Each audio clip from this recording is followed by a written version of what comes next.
Balitang makatotohanan, balitang mapagkakatiwalaan, balitang may paggagamitan. Skip the scroll and stream at every 36 news stream. Kasama si Justin Dizon, neto makibalita, makialam, matuto at magdesisyon. Tama, magdesisyon ang tama, Skip the scroll and stream at every 36 news stream. Kasama si Justin Dizon, neto makibalita, makialam, matuto at magdesisyon na tama.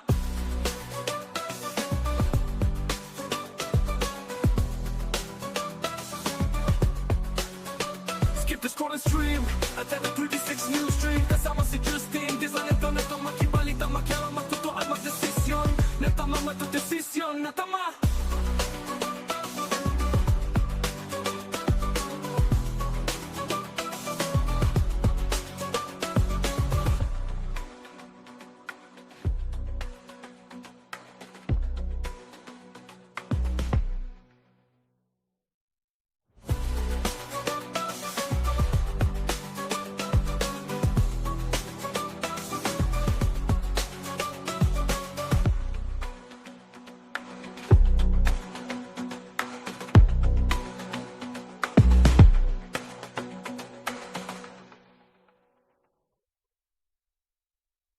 Balitang makatotohanan, balitang mapagkakatiwalaan, balitang may paggagamitan. Skip the scroll and stream at every 36 news stream. Kasama si Justin Dizon, neto makibalita, makialam, matuto at magdesisyon. Tama, magdesisyon ang tama, Skip the scroll and stream at every 36 news stream. Kasama si Justin Dizon, neto makibalita, makialam, matuto at magdesisyon na tama.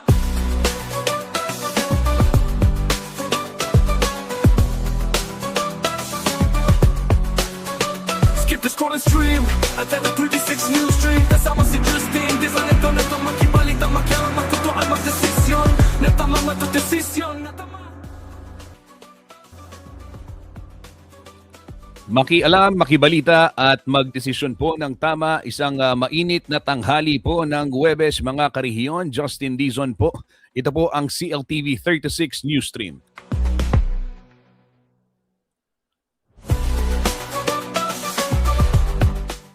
Live ho tayong napapanood ngayong tanghali. Itong ating online tambayan sa atin hong iba't ibang social media platforms sa Facebook at CLTV 36 Official. Ganyan din at CLTV 36 News. Live na live din ho ito sa ating YouTube channel at CLTV 36 Official. Ganyan din ho sa telebisyon, nationwide, Luzon, Visayas at Mindanao. Napapanood po itong ating programa via Signal Channel 115 at sa Air Cable Converge Channel 71. Live din ho tayo sa 37 cable partners ng CLTV 36 dito po sa Central Luzon. At ganyan din ho sa Free TV dito po sa Kalakhang, Pampanga. Kaya po walang dahilan mga kariyan para ma-miss itong mga importanteng kaganapan dito po sa ating rehiyon, Central Luzon. At marami ho tayong mga binabantayan. Simulan na natin ang mainit na balitaan ngayon pong tanghali para ho sa mga nakikibalita dito ho sa nangyaring disgrasya, trahedya sa may Balibago, Angeles City. Narito po ang latest.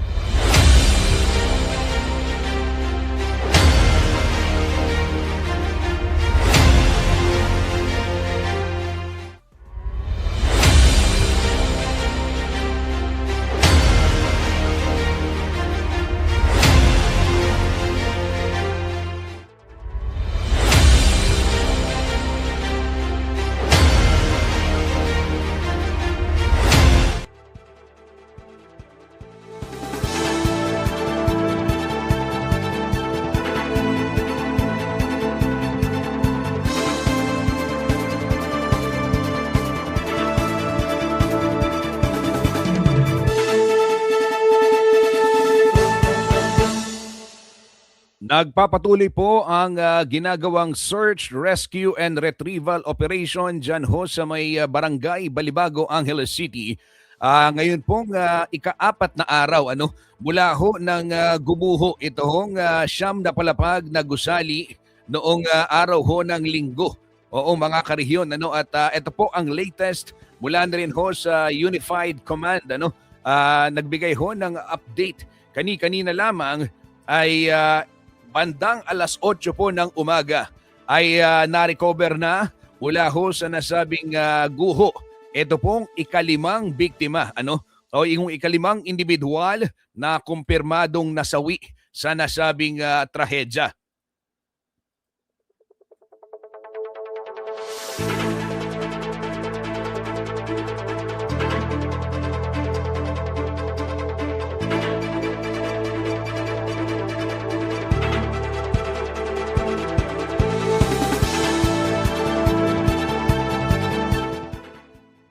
Ayon ho sa mga impormasyon, bandangang alas 8 ng umaga ay meron ding cellphone na na-recover dyan po sa area kung saan yung naroroon yung biktima. At yung device ay pinaniniwala ang pag-aari po nitong casualty at na-turn over na po sa scene of the crime operatives para po sa tamang investigasyon at documentation. At kasalukuyan ho ay nagpapatuloy pa rin itong search and rescue, retrieval and clearing operations at yung management of the dead and missing. Yan ho ang nangyayari on sitwasyon sa ground ayon na rin sa latest report.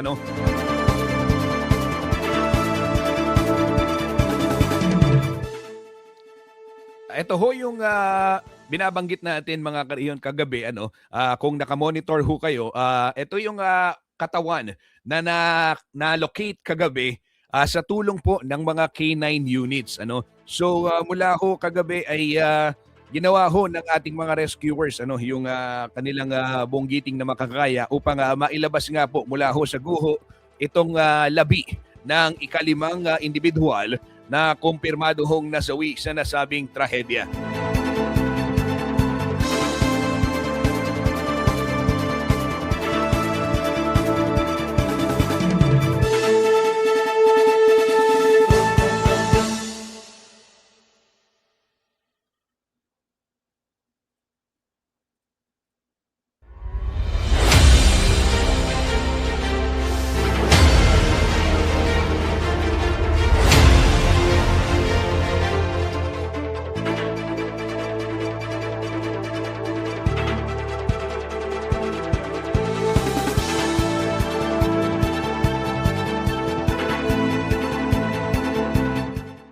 Sa kaugnayhong balita mga karehiyon, nanindigan po ang Pampanga Chamber of Commerce and Industry Incorporated o PAMCHAM na hindi dapat nakokompromiso ang integridad ng mga istruktura at ang kaligtasan ng mga manggagawa. Ito po ay kasunod ng nangyaring pagguho ng itinatayong gusali dito po sa Barangay Balibago, Angeles City kung saan as of May 28, gaya ho ng nabanggit ko kanina, 5 katao na ang kumpirmadong nasawi habang patuloy pang pinaghahanap ang 15 individual.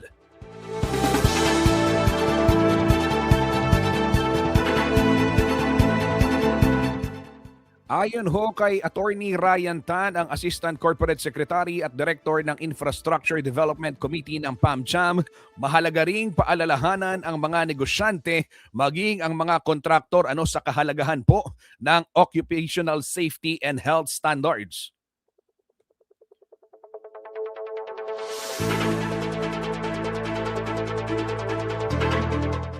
Sa panayam ho ni Tan sa ating kasamang si Jody Mercado, sinabi niya na isang patunay ito, itong insidente na hindi dapat gawing biro.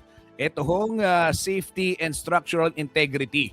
At reminder umano ito sa lahat mula ho sa business sector, sa mga kontraktor, sa mga nagpapatayo ng gusali at maging sa mga LGU.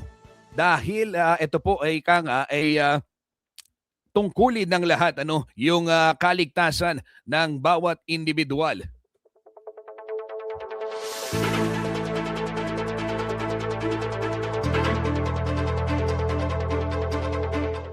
Patuloy rin umano ang Pampanga Chamber of Commerce and Industry Incorporated sa pagpapaalala sa lahat ng kanilang miyembro na tiyaking sumunod sa mga regulasyon at yung mga batas na nagtitiyak ng occupational safety and hazard measures.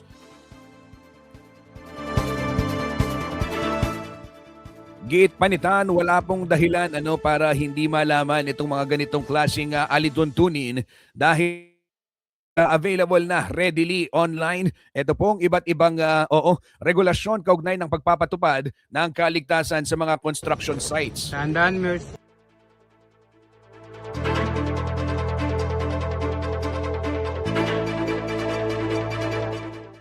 Nanawagan din ho ang leader negosyante sa kanyang mga kasamahan na wag mag-shortcut. Unang-una raw sabi niya, hindi sulit, hindi worth it ang mag-shortcut. Lalo na sa konstruksyon. Pangalawa, panawagan din nila ay wag maging reaksyonaryo. Dahil importante rin daw na ang negosyo ay hindi rin ito maging biktima. Diba? So simply, because may nangyaring isa, lahat ituturing na may sala. So isang eye-opener daw ito. At the same time, strong reminder na paano ba tayo magiging handa. Dahil ito ho mga karehiyon, kabilang sa mga, syempre, ina-anticipate ho ng marami itong urbanization. Kasabay ho ng pagdating ng mga negosyo, pagdating ng mga developments dito ho sa Central Luzon, dito sa Pampanga, ay inaasahan, yung pagtayo ng mga nagtataasang gusali. Kaya naman ayon ho kay Ta, napakahalaga na itong insidenteng ito ay maging paalala sa lahat na hindi sulit ang mag-shortcut at kailangang sumunod ng higpit sa mga regulasyon na ipinatutupad kaugnay po ng kaligtasan ng publiko, lalong-lalo ho itong mga ganitong klaseng istruktura.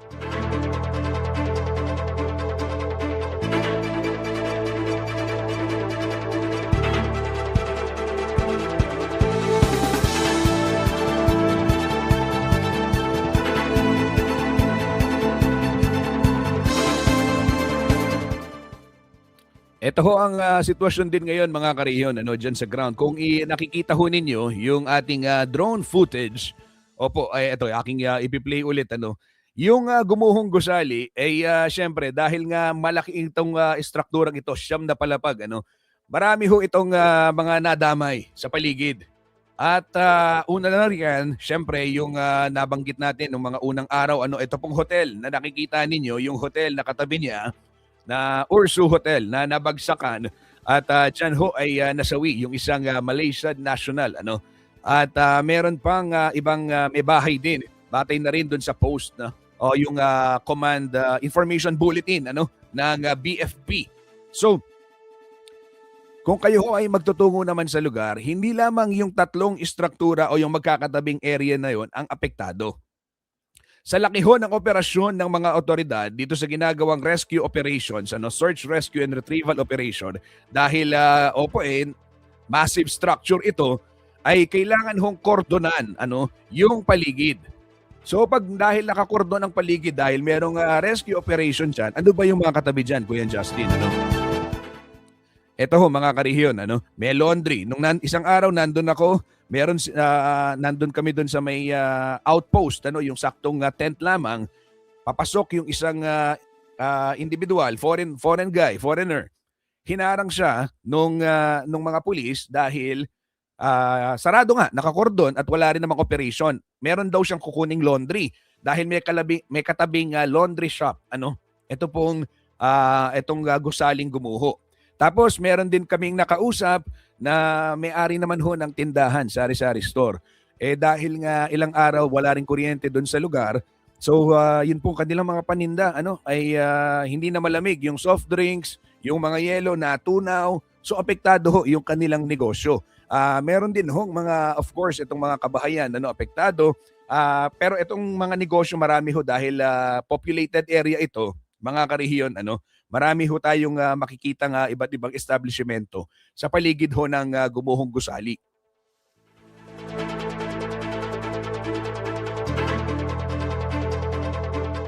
So ito po ay kabilang din sa pinakitutunguhan ng pamahalaan. At para ho dyan, dahil naman dyan, ito po mga karehiyon, paalala ho sa mga negosyante, inihayag po ng DTI o Department of Trade and Industry na meron hong programa para ho sa mga negosyo na maapektuhan ng anumang klaseng disruptions o pagkaantala kung tawagin and ilang negosyo po nga yung apektado gaya na lamang ng nangyari dito ho sa Angeles City. Ayon ho kay DTI Region 3 Director Edna Dizon, may mga financing programs ang kagawaran para po tulungang makabangong muli ang mga negosyong nakaranas o yung mga business owners na nakaranas ho ng disruption.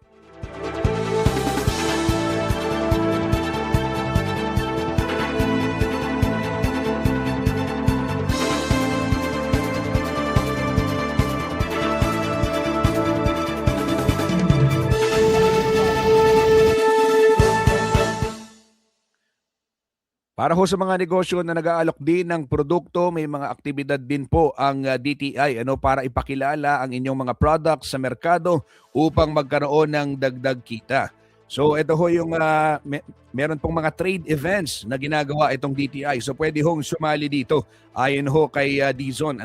Tiniyak rin po ni Dizon na may ugnayan ang iba't ibang ahensya ng gobyerno para po umantabay sa mga negosyong nakakaranas ng disruption.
Tuloy-tuloy ho tayo sa ating pagbabalita mga kahiyon. Ito sa ibang balita naman, hinalughog po ng pinagsanib na puwersa ng National Bureau of Investigation at ng Criminal Investigation and Detection Group o NBI at CIDG. Ito pong isang bahay dyan po sa isang subdivision, Diamond Subdivision sa Barangay Balibago, Angeles City.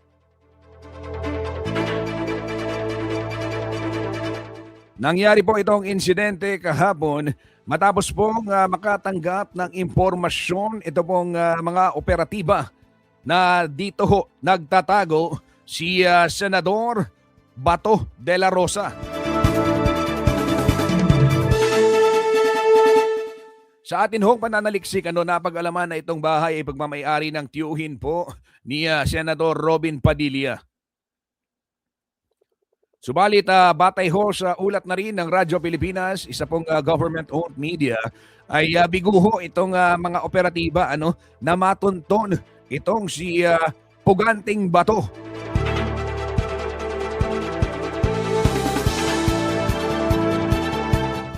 Opo, meron hong standing warrant ito pong mambabatas dahil ho mula po sa International ICC, Criminal Court, dahil na rin sa kanyang mga naging katungkulan sa pagpapatupad ng madugong giyera kontra droga ng Administrasyong Duterte.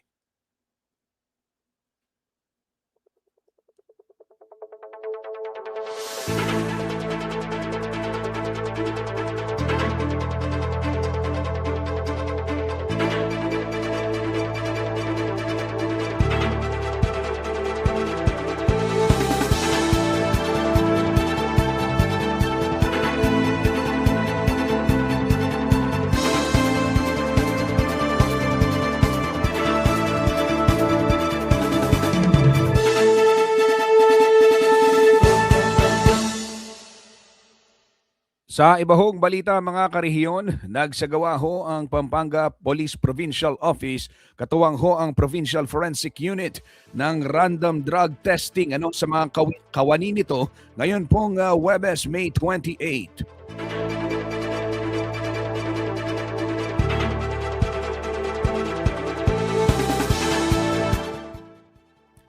Ayon sa pamunuan ng Pampanga PPO, bahagi ito ng patuloy na programa ng organisasyon upang mapanatili ang integridad at disiplina ng mga pulis.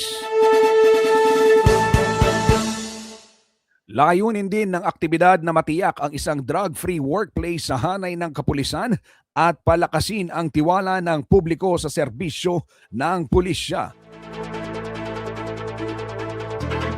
Patuloy naman pong pinapaalalahanan ng PPO ang lahat ng personnel na maging huwaran sa pagpapatupad ng batas at lumayo sa anumang iligal na aktibidad.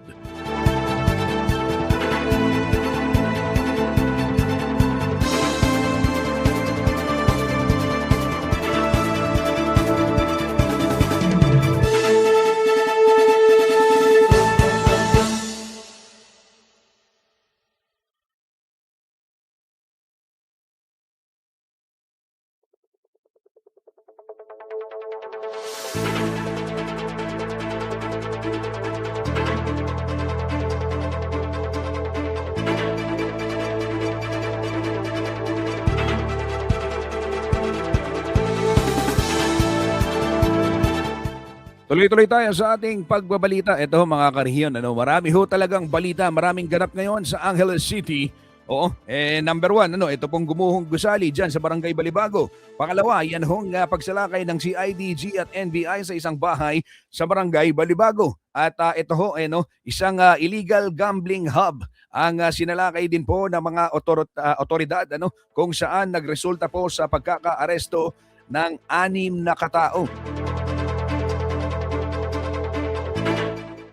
Nahuli po ang operator ng di umano'y illegal na online casino at 5 pang pinaniniwala ang mga manlalaro nito sa Barangay Santo Cristo noong May 21, 2026. Kasunod ito ng paghain ng NBI ng warrant to search, seize and examine computer data sa parehong araw.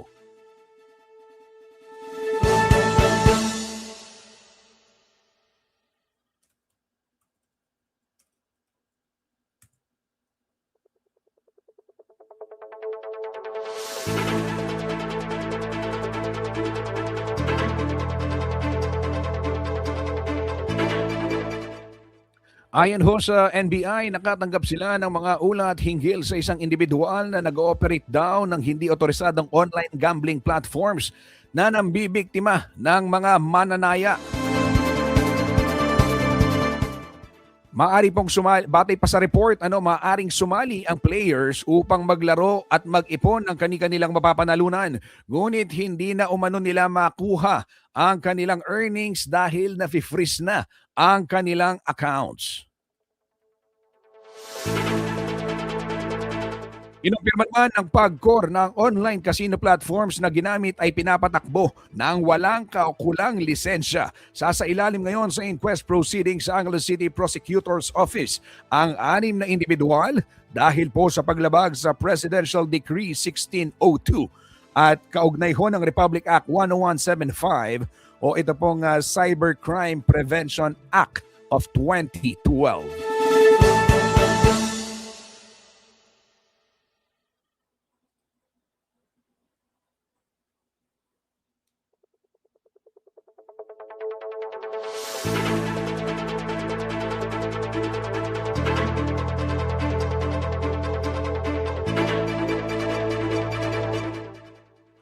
Mga karehiyon, magpapatalastas muna ho tayo sa ating pagbabalik. Mga balitang may paggagamitan naman at iba pang public service announcement ang atin pong bibigyang daan. Huwag ho kayong bibitiw, magbabalik po ang inyong paboritong online tambayan. Ito po ang CLTV 36 News Stream.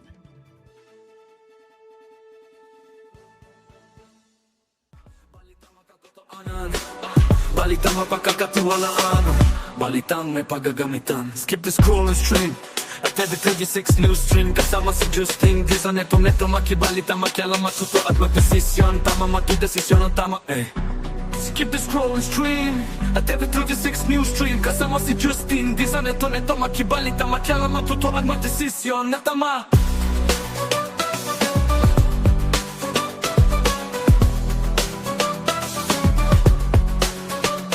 The scroll and stream at every 36 news stream. Kasama si Justin, di sa neto makibalita, makialam, matuto at magdesisyon.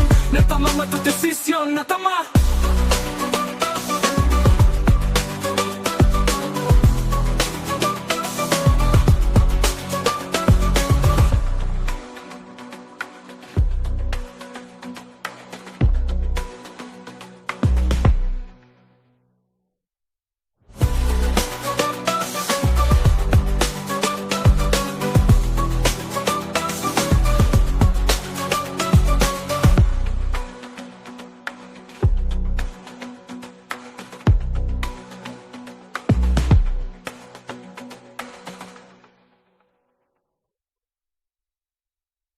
Balitang makatotohanan, balitang mapagkakatiwalaan, balitang may paggagamitan. Skip the scroll and stream at every 36 news stream. Kasama si Justin Di sa neto makibalita, makialam, matuto at magdesisyon. Tama matudesisyon ang tama Skip the scroll and stream at every 36 news stream. Kasama si Justin Di sa neto makibalita, makialam, matuto at magdesisyon na tama.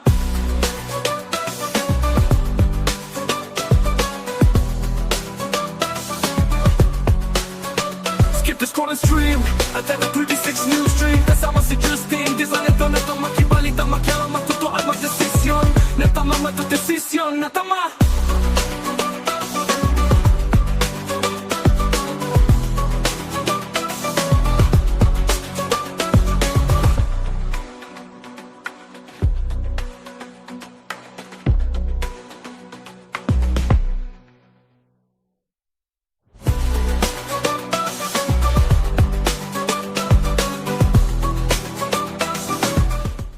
Nagbabalik po ang CLTV 36 Newsstream. Time check muna tayo. 12:32 ng tanghali. Araw ho ng Huwebes ngayon, May 28, 2026. Kumusta ho kayo mga kabaleng? Kumusta kayo po? Eto, merong bigyan daan lang natin yung comment ni Marisa Alimon Sorin. Hello sir, good afternoon po. Watching from Porac, Pampanga. Kumusta na po update sir? Ilan na po nakuha na trap na tao? Ito nakikibalita dito ho sa Gubuho. Ito po, maraming salamat Ma'am Marisa sa iyong pagtutok. Update lamang as of ngayong pong 12 noon 5 na hong individual ang kumpirmadong nasawi dyan ho sa Gumuhong Gusali sa Barangay Balibago, Angeles City. Habang yung bilang naman ng pinangangambahang na trap doon sa mga guho ay 15.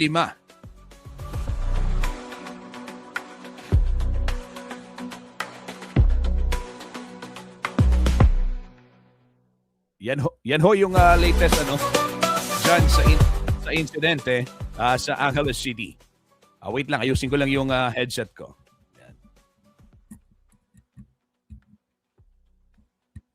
Sound check, test mic. Sound. Okay. Sound check, test mic, 1, 2, sound. Yan ho ang... Okay, maraming salamat Marisa Alimon Sorin sa iyong comment. Ayan, sa mga may mga katanungan ho at gustong magpa-shoutout din. Meron din mga gustong ibabati o di kaya naman may announcement espasyo ho ninyo ito mga karehiyon. Pwede ho kayo magbigay ng mensahe, padala ng mensahe dito sa ating live streaming at akin pong ipa-flash yan dito ho sa ating programa. Sa butong ito, silipin muna natin balitang may paggagamitan sitwasyon ng trapiko sa North Luzon Expressway alas 12:34 ng tanghali.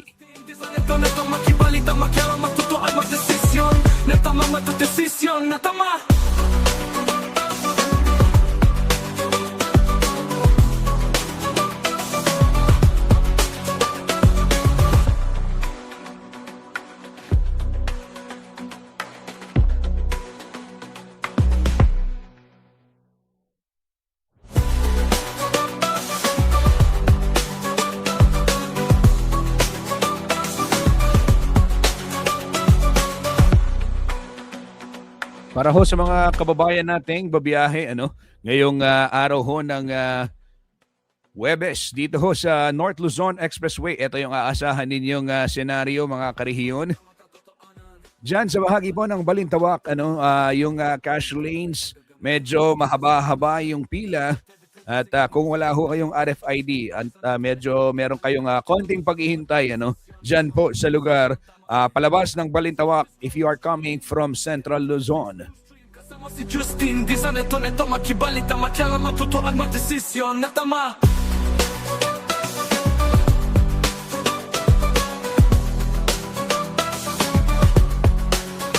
Skip the scroll and stream at every 36 news stream. Dito naman ho sa Mapulang Lupa, Valenzuela, yung northbound medyo mas busy kumpara doon sa southbound portion but light traffic, continuous po ang traffic flow. Maluwag din ang daloy ng trapiko dyan ho sa may Karuhatan Toll Plaza. Pagdating naman sa bahagi ng Bulacan, nasako po ng North Luzon Expressway dito sa may Kawayan, magkabilang linya, light traffic din. Maluwag din ho ang daloy ng trapiko sa portion naman ng Bocaue Toll Plaza. Ganyan din sa may syudad San Fernando, Pampanga. Light traffic po as of 12:36 ng tanghali ngayong araw ng Huwebes.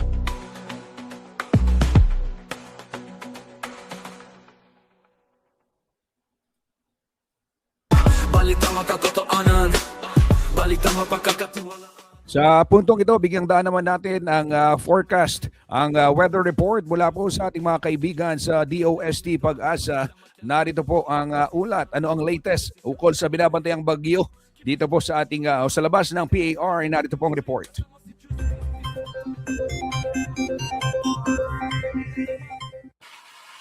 Magandang umaga, Pilipinas. Narito ang latest sa lagay ng ating panahon. Dalawang weather system ang nagdudulot ngayon ng mga pag-ulan sa malaking bahagi ng Mindanao at sa western section ng Visayas, maging sa Palawan Province. Yun yung southwesterly wind flow na nakakaapekto sa kanlurang bahagi ng Kabisayaan at Mindanao at yung trough naman o yung buntot nitong bagyo na nasa labas ng ating area of responsibility. So, malaking bahagi ng Mindanao at sa western section ng Visayas at maging sa Palawan, asahan natin ng mga kalat-kalat na pag-ulan at mga pagkidlat pagkulog dahil po sa mga weather system na ito.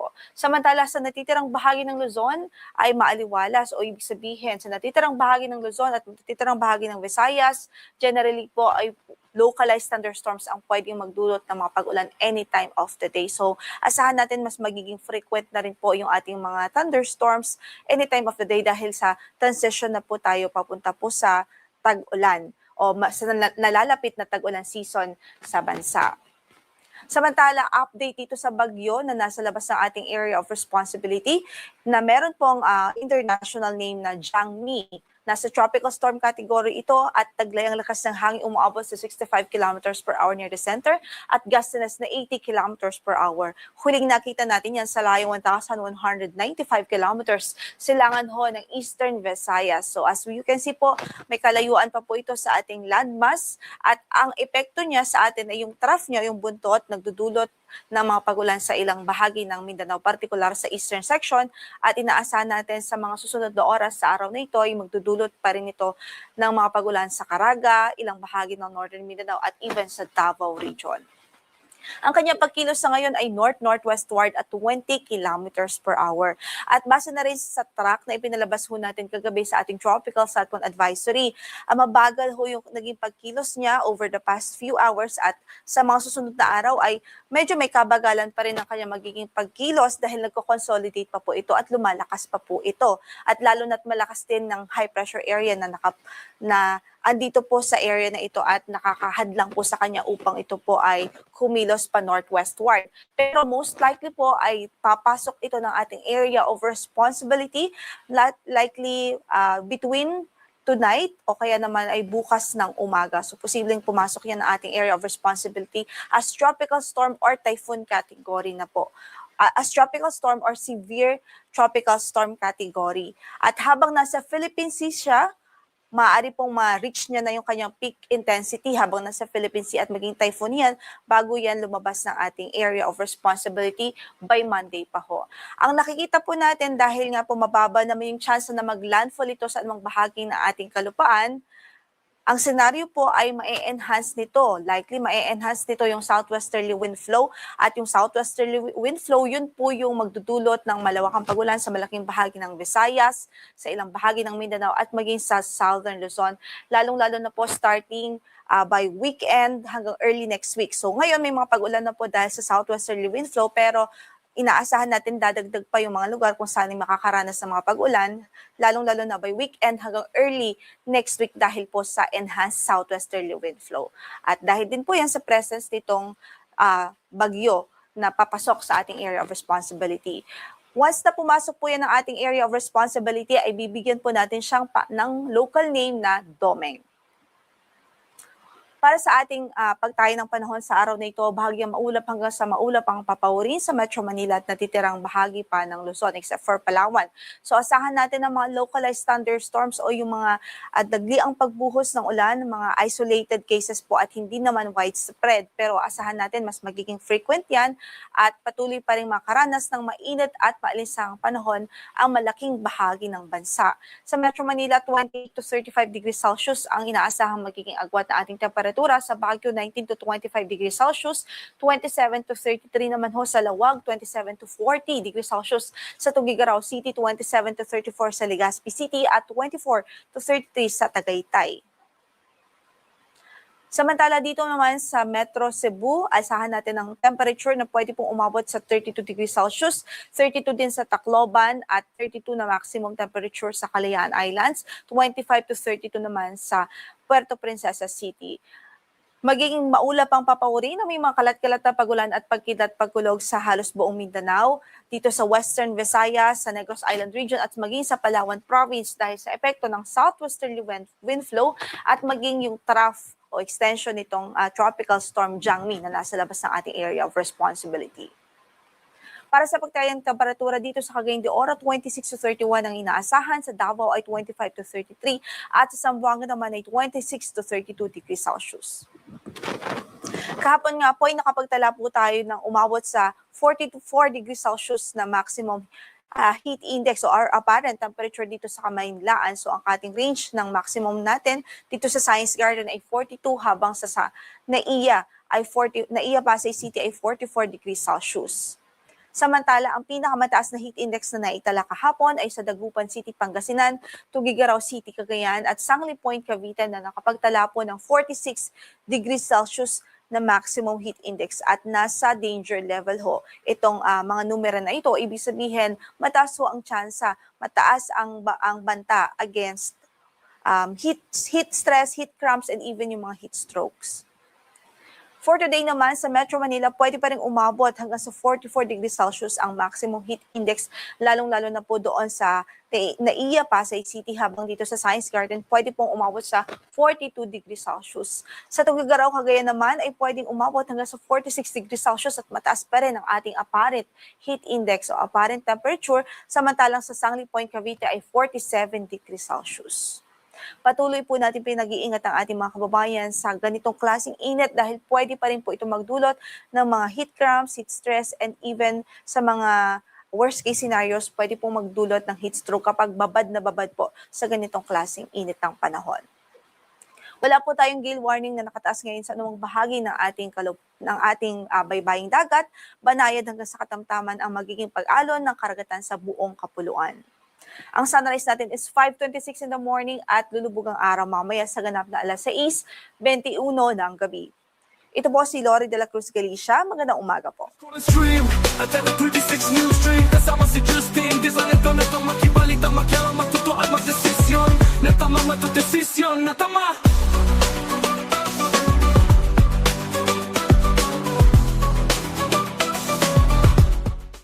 Maraming salamat, Lori Galicia ng DOST Pag-asa para sa ulat panahon. Ito ho mga kariho na ating narinig yung kanyang binanggit ni ating Lori. Ito hong bagyo na oras na pumasok sa Philippine Area of Responsibility, papangalanan ho nating Domeng. Hindi siya o malayo, mababa ang tsansa na mag-landfall itong bagyo, pero gayon pa man ay palalakasin ho nito yung mga nararanasan nating pag-uulan. Kaya naman mahalagang mapaghandaan po natin itong mga pag-uulan ito. Gaya na lamang, dapat bago ang tag-ulan, syempre naggagawa na yung naglilinis ng bahay, yung nagtatanggal ho ng mga barado sa mga estero, nagtatanggal din ng bara doon sa mga alulod, di ba? Tama ba? Alulod ba yung Tagalog nun? Drainage. Alulod, alulod naman, di ba? Tama, oo. Hindi, alulod. Yung sa bubong, oo, alulod nga. Tama, tama. Yan ho, di ba? Ito, yung mga kailangan paghandaan. Dahil papalapit po ang tag-ulan at itong binabantayang bagyo sa labas ng PAR ay posibleng magpalakas pa doon sa mga nararanasan nating pag-ulan lalo na ho tuwing hapon at sa gabi. Desisyon na tama. Heat index forecast muna tayo dito po sa Central Luzon. Banggitin ko lang mga karehiyon ay nasa danger level yung maraming lugar dito po sa ating rehiyon, Central Luzon. Ayon na rin ho sa pag-asa sa may Baler, Aurora. Ngayong araw 43 degrees Celsius, bukas 45 ang forecast. Diyan naman sa may Kasiguran 45 ngayon, 46 bukas.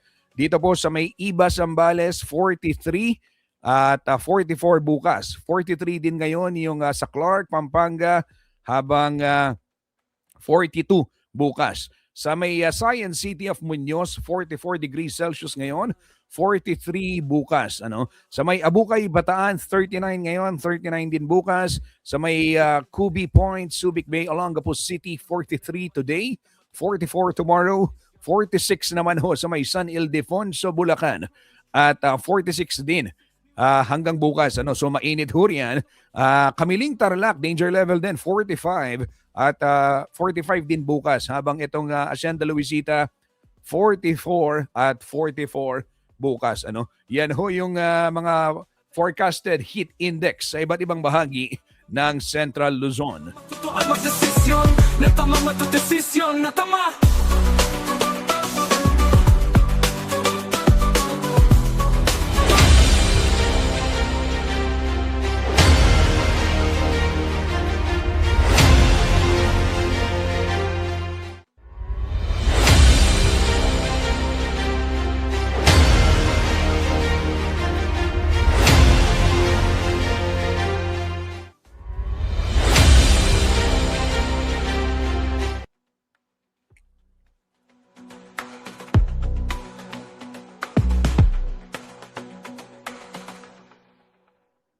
Tuloy-tuloy ho tayo sa ating balitaan. Balikan ho natin itong tinututukan ng marami ho sa ating mga kababayan, hindi lamang ho dito sa Central Luzon o dito sa Pampanga, maging sa buong Pilipinas, gayon din sa buong mundo. Ito pong insidente ng pagguho Desisyon tama, matudesisyon na tama. ng isang siyam na palapag na gusali sa Barangay Balibago, Angeles City, Pampanga. Para ho sa mga katututok lamang ngayong araw, Kuyang Justin, kailan ba nangyari yan? Nangyari ho ito noong Sunday, May 23, alas 2 ng madaling araw. Skip the scroll and stream at the 36 News Stream. At buhat po noon ay 5 araw na. Oo. Itong ginagawang operasyon ng atin hong mga otoridad, itong mga pinagsamang puwersa ng Bureau of Fire Protection, PNP, Coast Guard, Red Cross, mga volunteers at iba't iba pang volunteers na nagtutulong-tulong para ho magsalba ng ating mga kababayan. Pinangangambahan po ilan yung bilang ng posibleng natrap, 15. Ito po'y matapos ma-recover nga kanina yung ikalimang kumpirmadong nasawi sa nasabing insidente.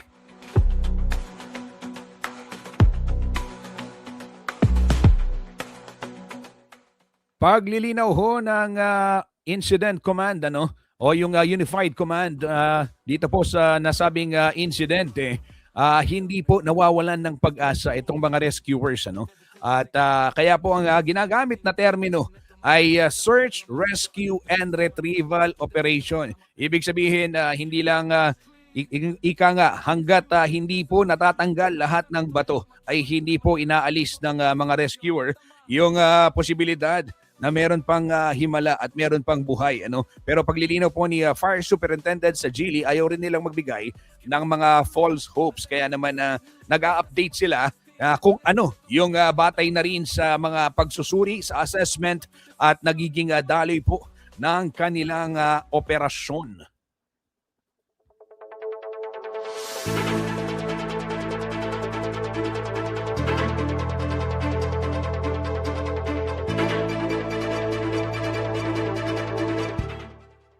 Batay ho sa uling ulat din mula po sa Angeles City Information Office, hindi pa nakikipag-ugnayan sa mga otoridad. Ito pong kontraktor at may-ari ng gumuhong gusali. Banggitin ko na rin yung pangalan, Ernest Jackson Lim, ang owner. Batay na rin dun sa dokumentong nakalagay dito ho sa mga building requirements. At ito po ay proyekto naman ng Golden Years Construction and Steelworks.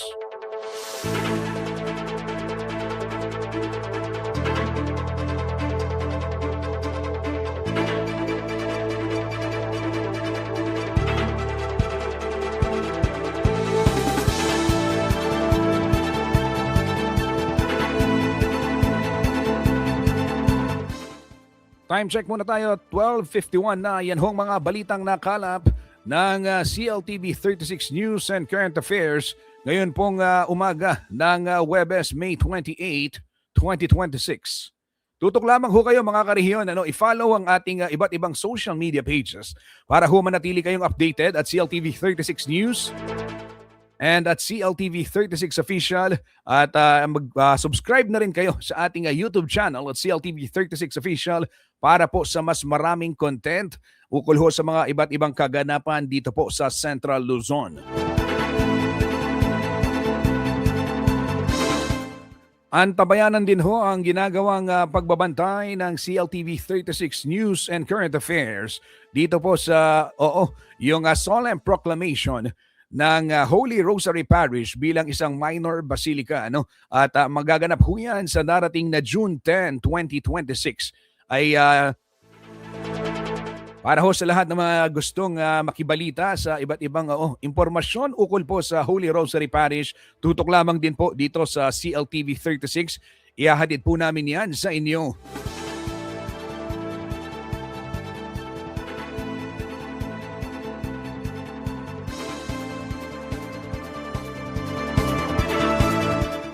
Muli po para ho sa mga balitang makatotohanan, balitang mapagkakatiwalaan at balitang may paggagamitan, sa ngalan po ng buong puwersa ng CLTV 36 News and Current Affairs, ako po ang inyong lingkod, Justin Dizon. Maraming salamat po. Balitang may paggagamitan. Skip the scroll stream at every 36 news stream. Kasama si Justin Dizon. Neto makibalita, makialam, matuto at magdesisyon. Tama, magdesisyon ang tama. Skip the